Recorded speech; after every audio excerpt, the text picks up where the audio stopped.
Hello, everybody. Welcome to the Afronomics Podcast. I'm your host, Sita Dumbuya, and this is my co-host, Rowland Dixon. All right, we got a special one today for you folks. We're joined by Archel Bernard of Bombchel. I'm gonna let Llewellyn get an intro because that's his cousin. He wanna, put a little sauce on it. I was trying to save that part because I wanted to hype her up and then save that part as the best for last. Come on, you just be busting all the secrets out, bro. Come on, man. But yes, as he mentioned, I get the privilege of interviewing my family because we dope, and that's just what we do. Mm-hmm. Archel is the amazing entrepreneur mind behind Bombchel. I'm not going to say too much about it because I want to make sure she gets to talk about what it is that her vision is for it. But Bombchel was started, I believe, as a result of the but during the Ebola crisis in Liberia. And she has just flourished ever since. It's been a privilege to watch her do her thing. And she grinded, and she's here, and she's gonna give y'all some dope wisdom and some advice and some good fun, good times. What's up, Archel? Hi, y'all.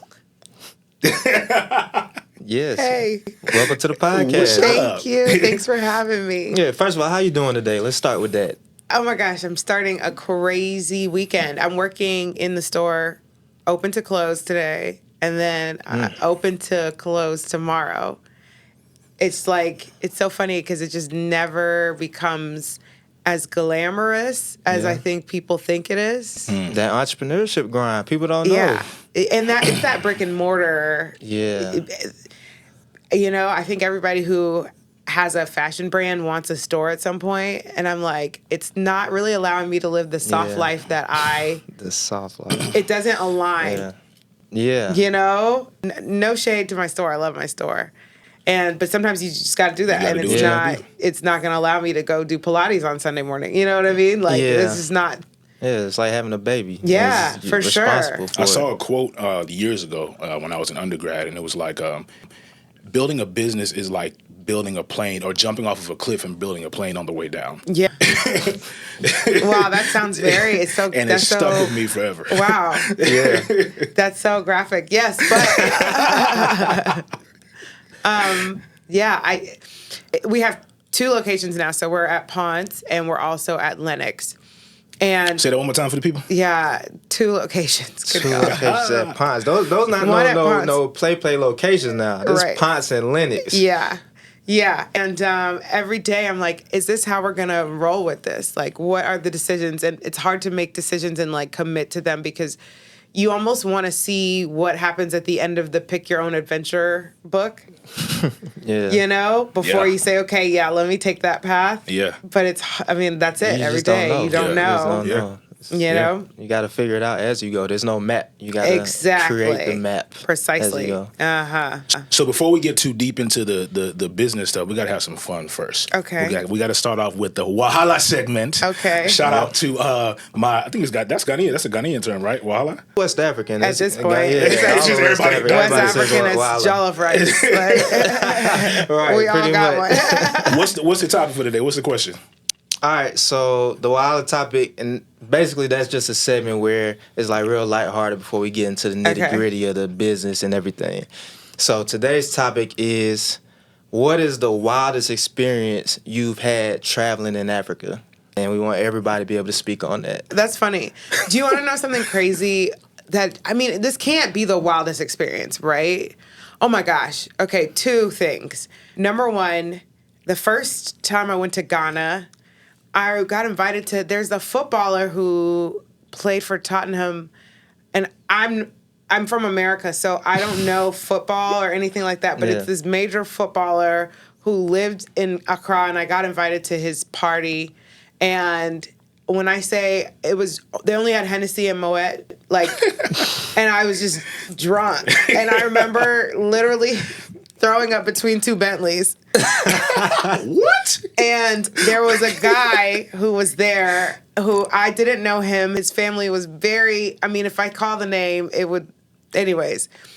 And he kept trying to holler at me, and it was I really think I missed my opportunity to really be an heiress because I was so drunk off the Hennessy and the Moet. No. Yeah, that would have been your soft life right there. Exactly. No, and Bombchel would have been funded and everything. Listen, when I see him with his wife now and his kids and all that other stuff. I'm like, wow, on their estate, the family estate. You say, hey, Lord, what Yeah, happened? I say, wow. Hey, man, African man. Yo. You can still be a mistress. All right. That could be, look, here's the thing, though, and mistresses in Africa are well taken care of. It's only here. It's not a bad And sometimes even the wife be known, but I'm gonna leave that alone. Yeah, often. I mean, I don't know. I was trying to be like, I'm pretty sure a lot of the mistresses from yesterday had like their men were still building houses for them and still taking care of them in a real way. Here, only in America do they kind of want to like halfway do things. Yeah. See, that's the problem with Western society. We don't take care of our mistresses. I've been saying it. That's the problem with Western society. Or is my wildest story number 2? I landed in Morocco on my way to Liberia on January 6th. Oh, And I'm in Morocco waiting for my flight, and I'm watching the news, and I'm like, yo, are they having a coup? Because I've seen a coup before, you know? Like, I have some I'm kind of well-versed. But I've seen this happen before, and that's what this looks like. And I was like, okay, we landed. We saw John Ossoff and Raphael Warnock were elected, and also we saw a coup. And why aren't they saying that it was an attempted coup? Like I saw in Bolivia, there was a failed coup attempt recently. Why don't they say that January 6th was a coup attempt? When you're reporting on yourself, you're going to report it. Well, then where are the election observers for the U.S.? But okay, I'll leave it. That whole other turn. I'll leave it. Yeah. No, that was good. That was good. That was good. You want to go next or me? You go next. All right, so my story is wild and a little bit graphic. So Liberia, for context, I was in Liberia. Liberia does not have running water all over the country. Correct. Also, it was my first time in Liberia. And if you travel overseas, especially to, third world countries, if your stomach sometimes doesn't agree with what's going on there all the time. Right. So my dad and I were in Liberia. We were at I forgot what the building is called where all the ministers do their thing. The ministerial complex? Sure, let's go with that. Okay. That's right across from University of Liberia. Okay. Yeah, and I needed to use the bathroom because stomach was doing things. I go all over the building. I said, "Where's the bathroom?" They said, "Oh, it's upstairs." So I go upstairs. I say, "Oh, can I use the bathroom?" The old man says, "What do you want to do, big or small?" I'm like, "What does that mean?" Then I said, "Oh, I know what she's saying." I said, "Big." She said, "We don't have water for that." I said, "Oh, okay." Mind you, stomach is in shambles at this point in time. Yeah. Can barely walk. So I asked one of the guys, I said, "Where's the closest bathroom?" He said, "Oh, you can probably go across the street to University of Liberia." Wow. I said, "Okay." So I hobbled my way over to University of Liberia, stomach in shambles, get there. Of course, because of the war and everything, the university is in shambles. So I can't even find, there's no signs. There's nothing to say, bathroom this way. There's nothing to greet me. It's just in disarray. And I walk inside. I saw one old man. I think he was a janitor or something like that. And I assumed I think he looked at me and was like, what do you need? And I said, I'm looking for a bathroom. The guy looked at me, saw I was in dire distress. And he said, there's something here, but it's not, it's not. I said, whatever you got, please just give it to me. Okay. The guy, he said, okay. I walked in the bathroom. The bathroom looked like it hadn't been used since the war. Oh, wow. And it was just all over, just disgusting. Okay. Toilet disgusting. Your story is like, it's wild, right? It's wild, right? No, I used it. Crazy. And I had to do what I had to do. No toilet paper. Okay. So I didn't expect this. I was not. That's my wildest African story. It just keeps going down. I was like, this when plane is I'm gonna spare y'all. Yeah, if this is the point for sparing. This is the point for sparing. I'm gonna spare y'all the rest. But I will say I had to leave and then go find another place to cleanse my hands. And again, there was no place to cleanse my hands. Okay. It was terrible. Wow. Y'all asked for the wildest story. That's not what we. That's not okay. I failed the test. I ain't saying this either. Oh wow. All right, my bad. That's enough. I'm not even gonna go. Yeah. We're gonna get into the actual conversation. I want to know. Let's talk about Bombchel. Let's talk about that history. Let's start. me and you had that connection. We went to Georgia Tech. Yes. So you do have that background there. Mm-hmm. But, most people from Georgia Tech don't get into a fashion brand. So let's talk about that. Totally. It's what a gear shift. Right. So, I went to Georgia Tech, and I want to say my first Dirty December was 2009, actually. I was still in school. So I've been doing Dirty December forever. And What's that? Dirty December, that's when all the Everybody Africans goes to go Africa. back That's to... what it's called? Yeah, Dirty December. Dirty December. I knew it happened in December. I just didn't know there was a name for it. There's an actual Yeah, term, there's a and that's a term. real thing. It's a real thing. Yeah. That's why the prices be dirty, too. Yeah, but it's worth it. So, okay, I went back and I started buying dresses on that first trip. And I bought some dresses. And then I remember my dad, after I came back to the States with these dresses, I thought they were really cute. And I was like, I'm going to start selling dresses. And my dad went back to the same market and bought me like 20 more or whatever. And sent the suitcase by somebody. And I received the bag. And then I had a little pop-up in my apartment on Peachtree. And this was back when rent was like $550 per month. I was living on Peachtree in Buckhead. I thought I was the shit. Good times. So I know. For my one bedroom, yeah. You can't even get a place in the projects for that now. Right? So anyways, did this pop-up, had my sisters put on the dresses, and they wore the dresses, and as they would come out of my room in the dresses, girls would be like, no, I want that one. And so then my sisters kept taking off dresses and putting on new dresses. And I think we were selling them either $25 a piece or $40 a piece. It just depends. And I don't think I've sold anything for $40 since then. But no, so that's when it started. Because at that time, I still wanted to be like a news host. I wanted to be a presenter. But I just fell into the business I just had a good eye for like what looked good on different body types. So when I moved to Liberia, I wanted to be the West African Oprah, and people were not trying to book me for hosting. They were trying to buy the clothes that I was wearing on the shows. So I did a pop-up at my friend James, who's another Liberian who went to Georgia Tech, at his studio, and people were buying the most African of the styles. So that was when I realized like people do want African apparel. Yeah. It's interesting you say that because, and also interesting how like just life and timelines and God aligns things, because imagine you having this inspiration to do, or not inspiration, but this moment where people are like, oh, I want to buy that in this time, because as y'all know, as we all who grew up African and American know, it wasn't always cool to be African. Right. Like even wearing African clothes wasn't even cool. So none for of it. You having this now while it's cool and everybody's like, yo, I want that. That's like I agree. Perfect alignment. It's been interesting too, because I remember, we lived in East Cobb. Like, it was not cool we were the only black family. The other African family was white South African. So it just, that was its own different vibe. And so I'll say, like, I always knew I was different, because I think, personally, my experience is black kids always going to remind you're not African American.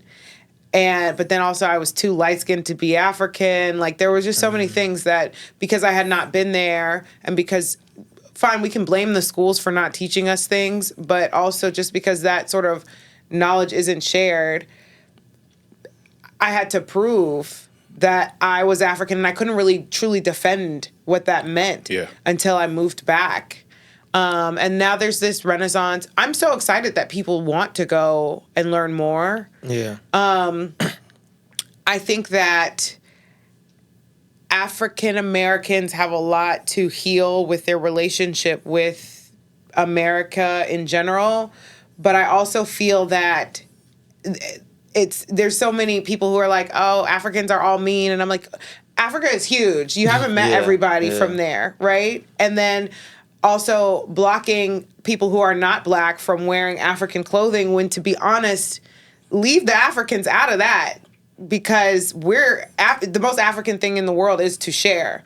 So it's not just black people who are interested in Africa, it's everybody. What's your slogan for one of your slogans? All are welcome. Bombchel? I love it. We're huge on all are welcome, because I'm not pushing anybody out of this.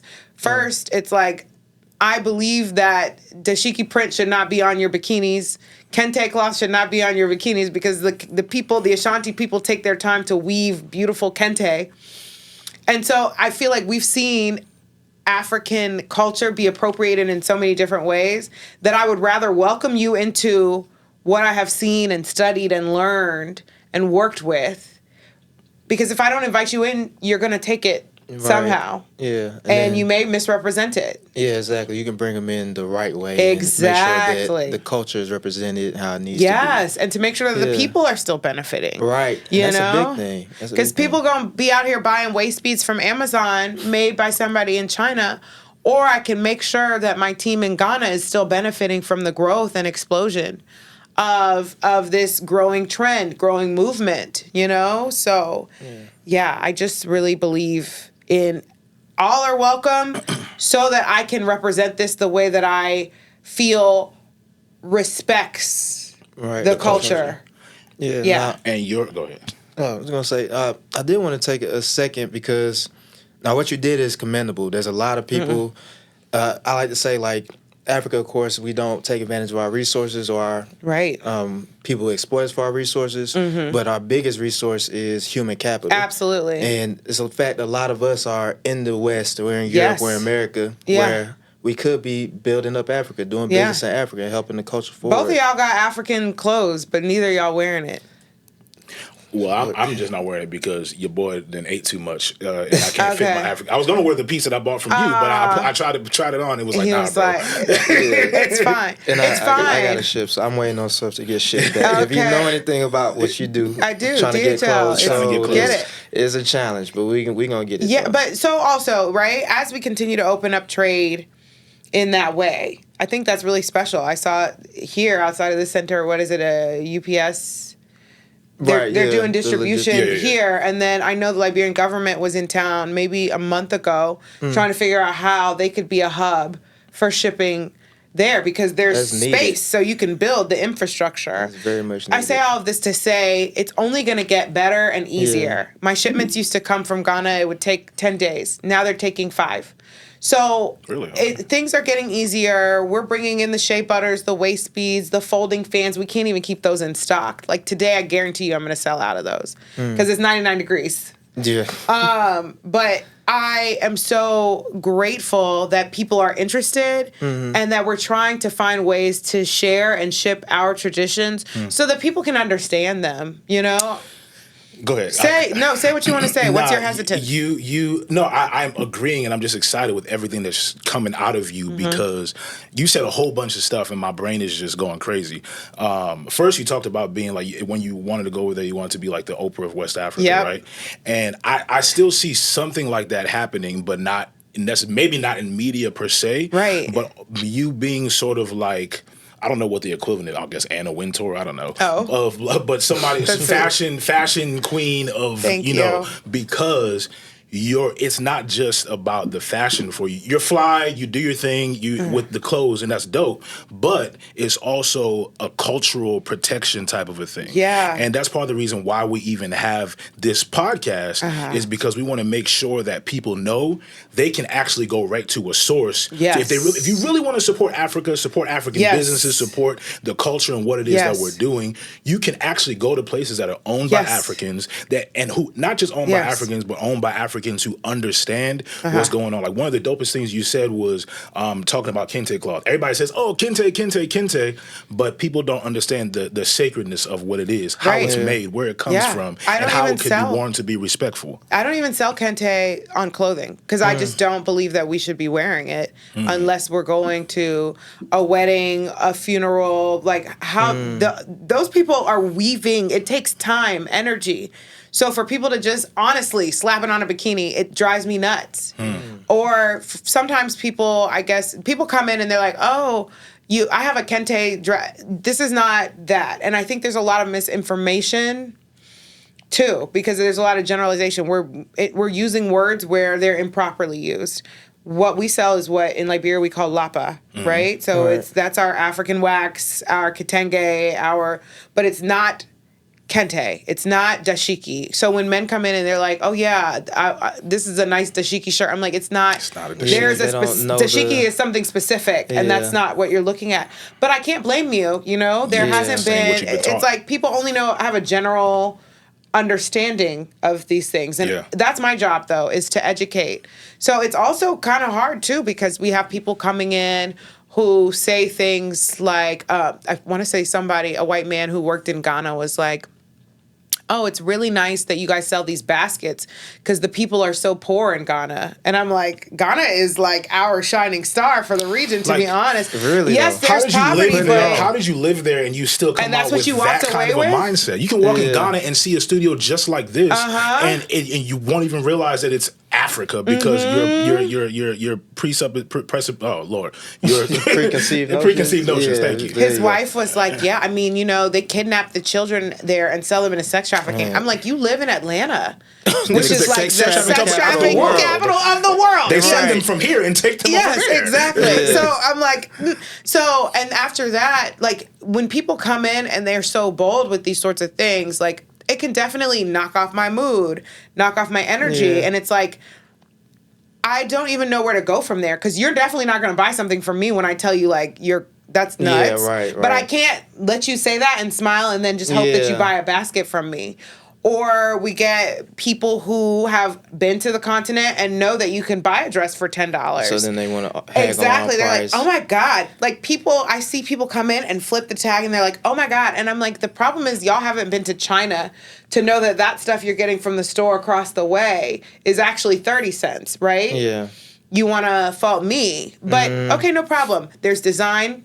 There's intention. There are people who have savings accounts because of what we've done.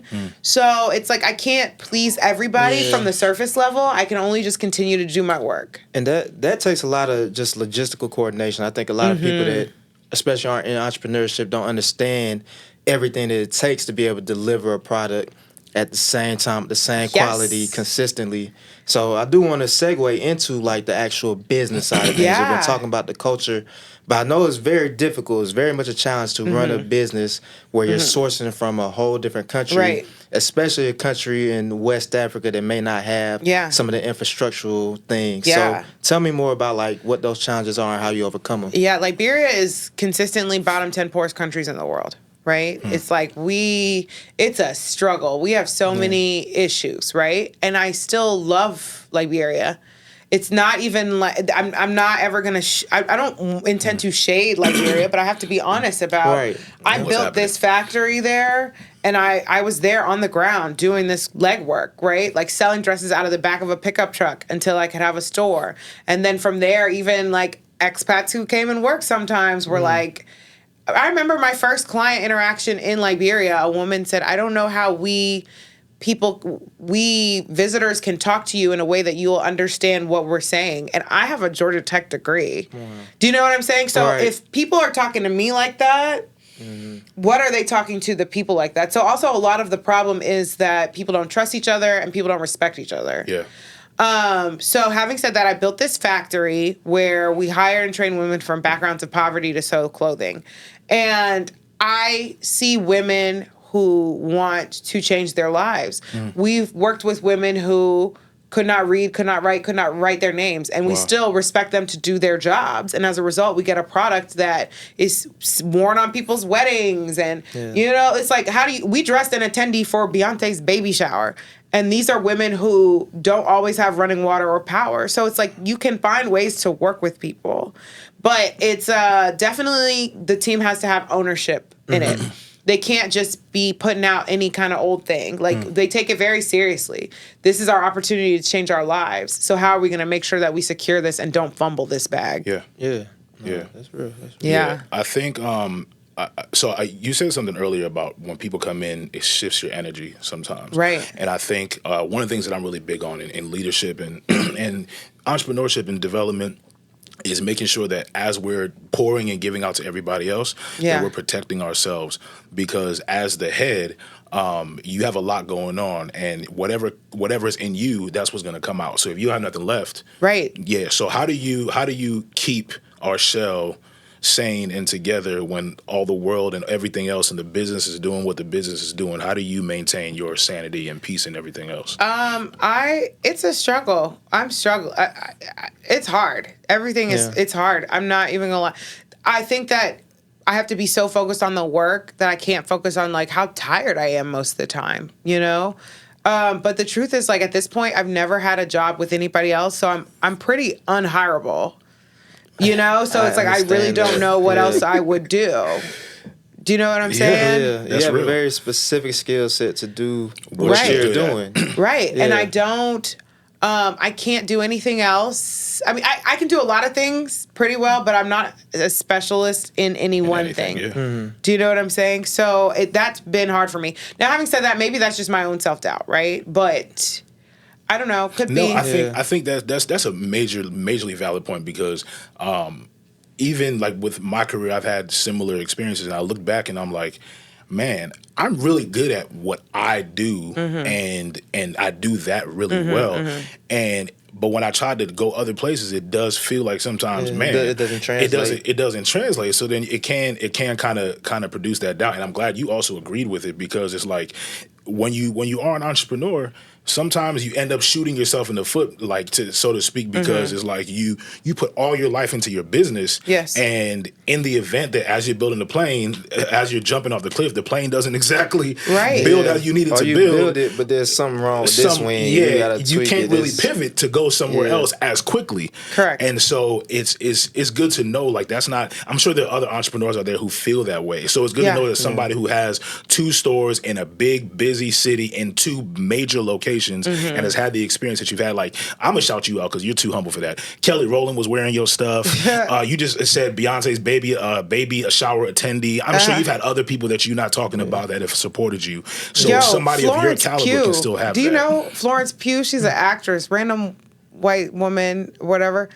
That was when some people who were on a show that she was shooting in Atlanta, she bought gifts for them from our store. Wow. Tessa Thompson. Basically, back when people were wearing masks, they would come in and I'm like, I know your eyes. You can't. Eve, you not hiding. Wow. Christina Milian, y'all not hiding. I know your eyes. Wow. Come on, you know what I mean? Yeah. Okay. No, and I appreciate all of that, but also what I think I also thought is once you get a few celebrities, that was it, you be made. And the truth is, like, you still have to build your business. Yeah. Love the transparency. You know, you really still have to build your business. Like, there's no, I've got a celebrity now, my whole company is saved. It's like, I have really, really good clients who are regular, quote unquote, regular women, like the everyday woman who just wants to look good, feel good, and know that she's doing something good with her money.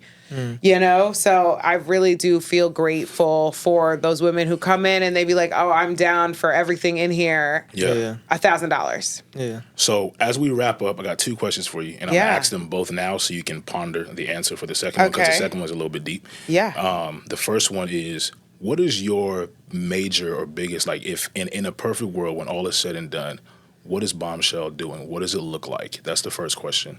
The second question is, what are your last words of wisdom or advice for entrepreneurs? Maybe you want to speak specifically to Black women, African women, or whatever, so that they can take from you in this moment.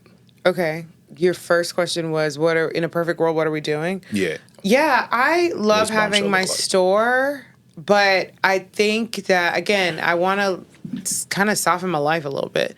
So it's like I can't go for Christmas in West Africa because Christmas is our busiest retail season here, type things, you know? Yeah. So I really think that we're really focusing on building out e-commerce. Yeah. The hard part with that is we make so many things like one of a kind because of the store. So we're really right now trying to focus on how to make sure that we are making beautiful clothing, but still supporting the women in West Africa. So, you know, right now we are a for-profit company, but we're trying to figure out a nonprofit model so that the women who they've helped me build the foundation for this company. I still want to make sure to take care of them, but we're going to have to shift the model a little bit. Yeah. And hopefully we do that in a way that allows us to support more women, you know? So in a perfect world, it's like we've got women over here of all colors, shades, really buying something that is made in Africa. I love that we are so heavy into waist beads right now, because every day